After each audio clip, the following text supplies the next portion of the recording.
Namo Phat. Good morning. Thank you for joining me for our daily practice check-in. Listen, listen, listen. This beautiful sound calls us back to our true home.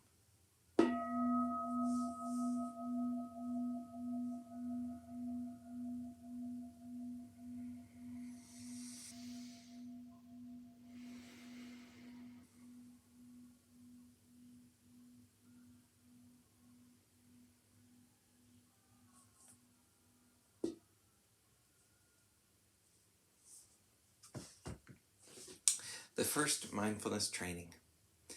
Aware of the suffering caused by the destruction of life, I vow to cultivate compassion and learn ways to protect the lives of people, animals, plants, and minerals. I'm determined not to kill, not to let others kill, and not to condone any act of killing in the world, in my thinking, or in my way of life.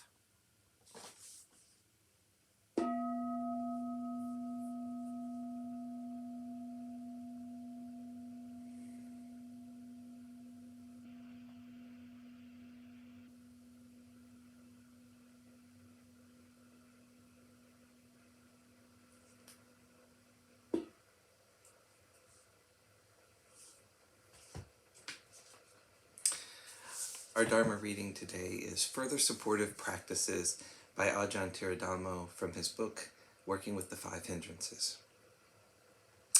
A number of supportive practices are mentioned throughout the scriptures. 3 of the formal training practices are guarding the door of the senses, Indriya Gutadvara, or sense restraint, Indriya Samvara, moderation in eating, and wakefulness. Setting a guard at the sense doors and not being led by images of beauty or repulsiveness, or the detailed features of sense objects, prevents evil, unwholesome states of covetousness and displeasure from streaming in. When I was on retreat recently, I occasionally heard some world news, and it was really painful. I should have had my sense doors better guarded. I contemplated whether that pain was something I should investigate, but what can I do about world events? It was just painful to hear about all the troubles in the world. Maybe at certain times we could open the sense doors and take a peek, but sometimes this can be quite psychically distressing. Sometimes you have to be quite careful how much you open your sense doors. If you put awareness there, you have a certain amount of control over how much to allow in to your senses. And sense impingement does have a considerably influential force to it. The second training, especially useful with regard to sexual desire, is moderation in eating. Food is to be eaten only to nourish a healthy body in order to live the spiritual life and to eliminate the sensation of hunger. In special situations, if you are really obsessed and overwhelmed with lust, just stop eating for a day, and sexual desire will change to food desire, which is safer. There's a sort of hierarchy of needs, and food takes priority over sex. If you're hungry, you probably aren't interested in sex. However, as a general principle, excessive eating or eating particularly rich foods can stimulate sexual appetite as well. Thus, moderation in the amount and type of food can be a helpful principle to follow. The third training is to develop wakefulness or vigilance. Formally, this is by engaging in walking and sitting meditation continuously throughout the day and night to purify the mind from obstructive states, allowing rest only during the middle 4 hours of the night, 10 p.m. to 2 a.m. As many people have experienced, engaging in periods of intense formal meditation practice can have a profound effect on calming and clearing the mind, and can sometimes give rise to deeper insights into some of the background attitudes which underlie much of our behavior.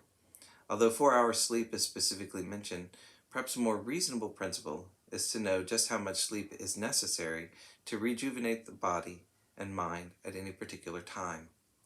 During a mostly sedentary meditation retreat, perhaps 4 hours are sufficient, but when doing heavy physical work or during intense mental activity, the body and mind may need more time to recover. A fourth supportive practice is contentment, learning to be content with whatever we have. Sensually pleasing things are endless. When do we say enough? Although modern consumer society is constantly saying more is better, we may begin to appreciate the peace of mind that contentment can engender. Perhaps a helpful reminder is, how much do you really need, and how much is wanting? The less one has, the easier it is to take care of it, to find what you need, and to keep track of it.